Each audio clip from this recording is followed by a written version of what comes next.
Greetings, film fanatics. Filmholmes here, and welcome to another rendition of Too Many Movies.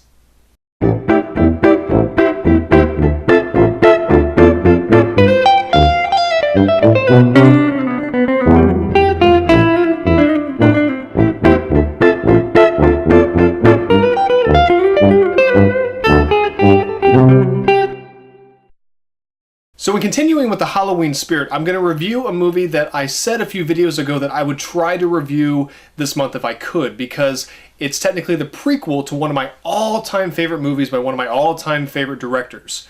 Of course, I'm talking about the prequel to John Carpenter's The Thing.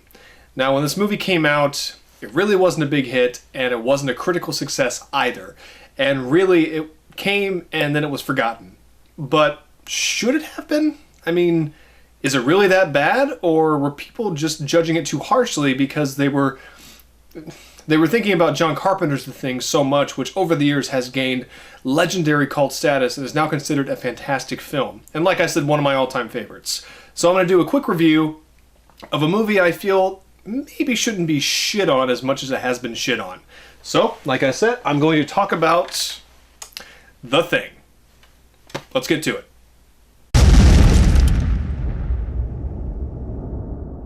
Alright, so when this movie first came out, I heard that it was going to be a remake of John Carpenter's The Thing, and of course I was totally against that. I'm not for remakes unless they make sense. You know, I mean, reboots, fine. But I was so irritated. I'm like, you don't need to remake John Carpenter's The Thing. It is almost perfect the way it is. And then I heard it was going to be a prequel, and I thought, okay, well, that's actually kind of a good idea. There are some unanswered questions, and that could lead to a pretty decent script, and if you get the right cast and the story is okay, it could lead to something all right. And I got a little bit excited for it. And then it came out, and unfortunately, critically, it wasn't a success. It definitely wasn't a success at the box office, but I was curious. I just wanted to watch this. And I didn't like that they called it The Thing. I thought that would confuse audiences, but at the same time, it kind of makes sense. I mean, it's a prequel to The Thing, and they want it to be almost one whole movie. So I actually just went ahead, took a chance, and I bought it, even with the bad critical reviews. And I sat down and I watched it, and, you know, I'm kind of going along, and, you know, the one thing I kept hoping, I'm like, please don't have CG. Please try to replicate as best as you can the effects that made The Thing so powerful. And in some regards, they did do that. But a lot of it is CG, and to me, it looks like crap. It doesn't look good. You cannot make a prequel to The Thing that has some of the greatest special effects in cinema history and use CG. It just doesn't work. To me, it was like when the Star Wars prequels came out, you can't go from what the first three movies did to completely green screen or blue screen and CG and all that crap. It's not going to mesh, especially when it's a prequel. It's movies leading into it. They don't match up. Now, besides that, I'm going to put this down. That's my biggest problem with the movie. But as I began before I went off on that tangent, I'm going along and, you know, Mary Elizabeth Winstead, and I guess I should talk about the plot, but it's basically Mary Elizabeth Winstead is recruited to go to a Norwegian base, the Norwegian base that was kind of shown in John Carpenter's The Thing, and they basically find something weird. It ends up being like a UFO, and they uncover The Thing. And kind of like the first film, The Thing runs amok, you wonder who The Thing is, and all that good stuff. Except not as well done. See, it doesn't have the magic of the first movie. There's not really a mystery element to it. I mean, there is, but it's just not as good. The script is not nearly as solid. I mean, it's not like the first one was one of the greatest scripts ever made, but it knew what the movie needed in terms of dialogue, in terms of characters and all that. This movie, not so much. But they didn't really copy the John Carpenter's The Thing. It's the same formula, but it kind of had to be. But the script isn't great. The actors, like, I love Mary Elizabeth Winstead. She does fine. Joel Edgerton does a good job. Like, the whole cast is fine, just no one really memorable like in the first movie. I may not remember the actors' names, but if they, mention Windows from John Carpenter's The Thing, I remember what he looks like. I remember that character. In this movie, I can't even tell you any of their names. I've only seen it a couple times, but it's just not memorable. So basically, the movie's going along, and I'm enjoying it.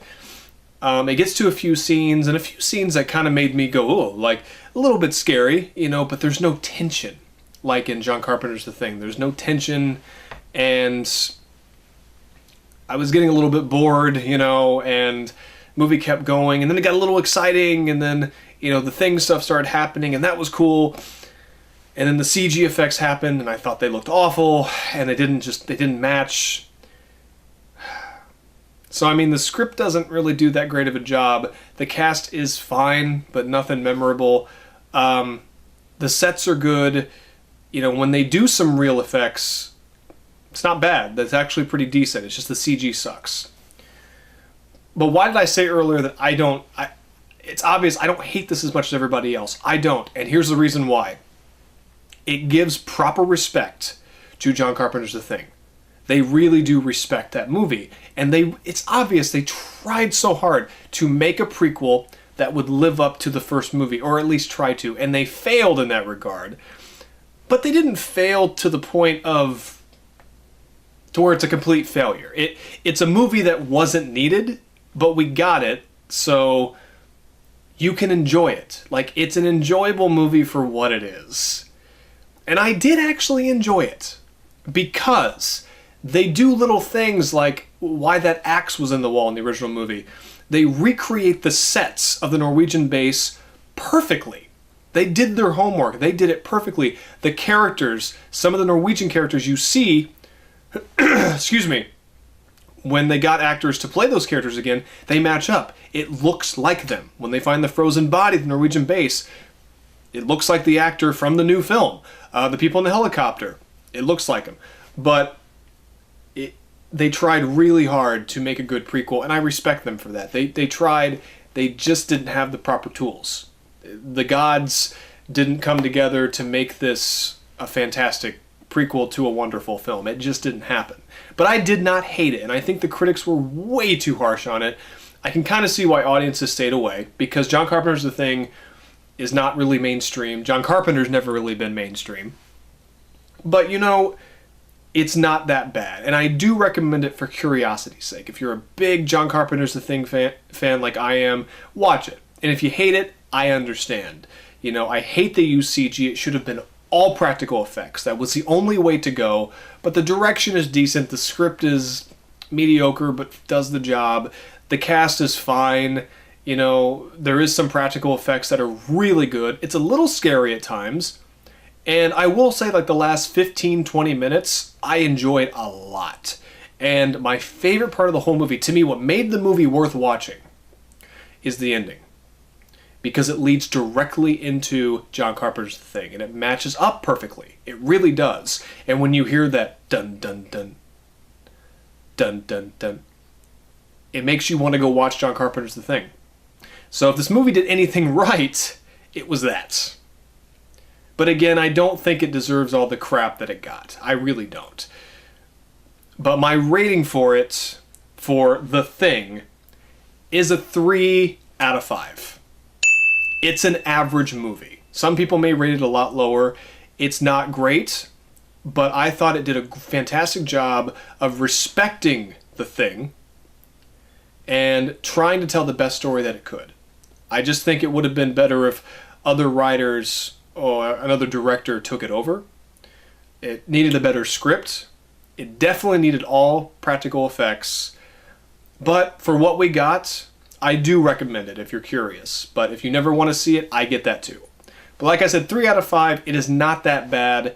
I guess for the Halloween season, it's not going to be a movie that's going to scare you. It's not going to be a movie that's going to, make you feel tense and worried like John Carpenter's The Thing does. But if you've watched every other scary movie during this Halloween season, you may want to give this one a rent. So, that was my review of The Thing. not so bad. But I'll move on to... got a few movies to do before the end of the Halloween season, so I'm going to get to them. As always, I got more movies to watch, and I will see you in the next video. Take care.